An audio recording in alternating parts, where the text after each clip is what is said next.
Bon, cette abbaye ici est assez mystérieuse. Bon, ça fait 45 ans que je suis ici, mais je pense que, comme tout à chacun, j'ai été appelé ici.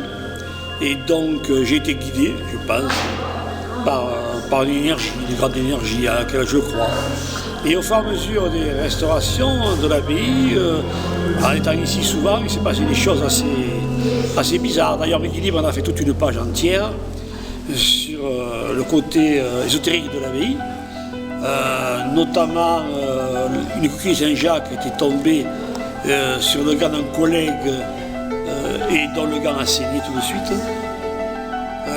notamment par des fantômes, des spectres, qui ont été décrits par des adolescents qui étaient ici et qui ont eu une peur immense, dont un a traversé le spectre et a été mutique pendant quelques temps parce qu'il ne voulait plus en parler tellement il a eu peur.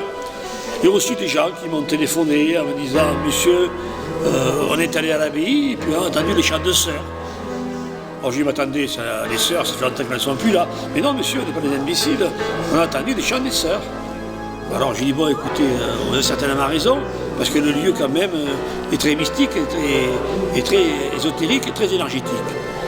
Et notamment un aussi, et d'autres couples, qui m'ont dit qu'ils ont entendu la cloche sonner, alors qu'il y avait personne bien sûr dans l'église, et la cloche sonnait toute seule.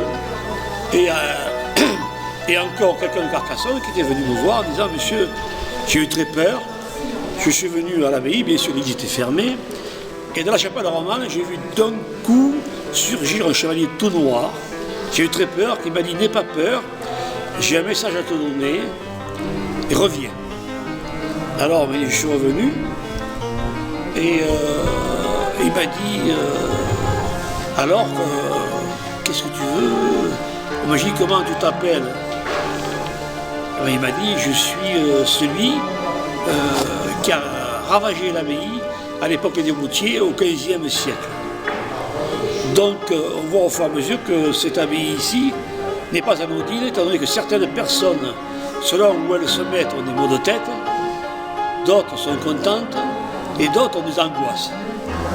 Je n'ai pas le temps ici de décrire les lieux parce que ce serait assez long, mais selon où on se met ici dans l'église, et surtout selon dans l'état d'esprit où on vient, on peut être refusé par l'abbaye ou accepté par l'abbaye. Donc à partir de là, des gens qui ont des gros problèmes personnels ou qui sont d'une agressivité ou d'une violence assez forte, l'abbaye les repousse. Les repousse par des maux de tête, par des malaises, par des tas de choses comme ça. Et les gens ne comprennent pas, mais le lieu est un lieu magique et il faut l'amadouer. Il faut savoir lui parler. Il faut savoir caresser les pierres ici, il faut savoir où on se met, il faut travailler pour l'abbaye, il faut la comprendre.